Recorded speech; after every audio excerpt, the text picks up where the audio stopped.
ফের ছত্তিশগড়ে pressure IED বিস্ফোরণে আহত সিআরপিএফ জওয়ান। আপনাদের জানিয়ে রাখবো, কনস্টেবল রাকেশ কুলু আহত, হেড কনস্টেবল রাকেশ কুলু আহত জওয়ানকে চিকিৎসার জন্য বিজাপুর হাসপাতালে নিয়ে যাওয়া হচ্ছে। ফের ছত্তিশগড়ে আইইডি বিস্ফোরণে আহত সিআরপিএফ জওয়ান, এমনটাই জানা যাচ্ছে।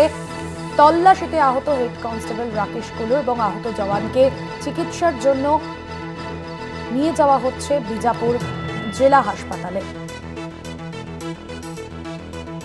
মাও তল্লাশিতে আহত হেড কনস্টেবল। ফের ছত্তিশগড়ে প্রেসার আইডি বিস্ফোরণে আহত সিআরপিএফ কনস্টেবল। মাও তল্লাশিতে হেড কনস্টেবল রাকেশ কুলু আহত জওয়ানকে চিকিৎসার জন্য বিজাপুর জেলা হাসপাতালে ভর্তি করা হয়েছে। মাও তল্লাশিতে আহত হেড কনস্টেবল রাকেশ কুলু আহত জওয়ানকে চিকিৎসার জন্য বিজাপুর জেলা হাসপাতালে ভর্তি করা হয়েছে। ফের ছত্তিশগড়ে প্রেসার আইডি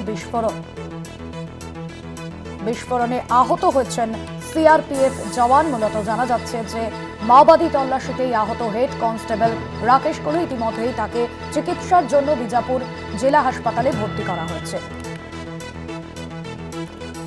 এই মুহূর্তে আমাদের সঙ্গে ফোন লাইনে রয়েছেন আমাদের ডেপুটি এডিটর মৌপিয়া নন্দী। মৌপিয়াদি, আবারও ছত্তিশগড়ে আইইডি বিস্ফোরণ, আহত হচ্ছেন একজন সিআরপিএফ জওয়ান। এই মুহূর্তে কি আপডেট পাওয়া যাচ্ছে?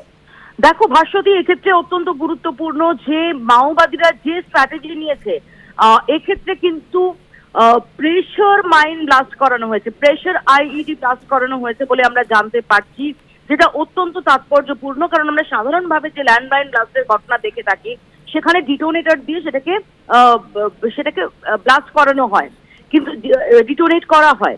কিন্তু এক্ষেত্রে যখন মাওবাদীরা ক্রমাগত কোণঠাসা এবং যখন আমরা দেখতে পাচ্ছি পরপর মাওবাদী বিরোধী অভিযানে সেখানে মাওবাদীদের তরফে বড়সড় ক্ষয়ক্ষতি, লোকসানের মুখোমুখি তাদের হতে হচ্ছে, বড় বড় কাডাররা তারা নিহত হচ্ছে, সেই সময় দাঁড়িয়ে প্রশাসনের চাপ বাড়িয়ে এবার প্রেসার আইইডির পথে কৌশলের পথে হাঁটলো মাওবাদীরা। এবং সবচেয়ে যেটা গুরুত্বপূর্ণ এক্ষেত্রে, যে বিজাপুরে যখন এরিয়া ডমিনেশন করছে বাহিনী, সেই সময় দাঁড়িয়ে প্রেসার আইইডি ব্লাস্ট করানো হয়েছে। প্রেসার আইইডি যার উপর একটা নির্দিষ্ট ওজন যখনই পড়ে তখনই ব্লাস্ট করানো হয়, অর্থাৎ সেক্ষেত্রে দূর থেকে যে ডিটোনেট করার যে প্রয়োজন সেটা থাকে না। এবং সেইখানে দাঁড়িয়ে নিঃসন্দেহে প্রশাসনের মাথায় যথেষ্ট চিন্তার জায়গা তৈরি করলো এই প্রেসার আইইডি ব্লাস্ট। ভাস্বতী, ধন্যবাদ জানাবো মৌপিয়াদি তোমায়। ডেপুটি এডিটর মৌপিয়া নন্দী ছিলেন আমাদের সঙ্গে ফোন লাইনে। এর আগেও আমরা দেখেছিলাম ছত্তিশগড়ে গাড়িতে বিস্ফোরণে বদলা মাওবাদীদের শহীদ হয়েছিলেন 9 জন নিরাপত্তা রক্ষী। বিজাপুরের পথে বিস্ফোরণের মুখে পড়ে ডিস্ট্রিক্ট রিজার্ভ গার্ডের গাড়ি।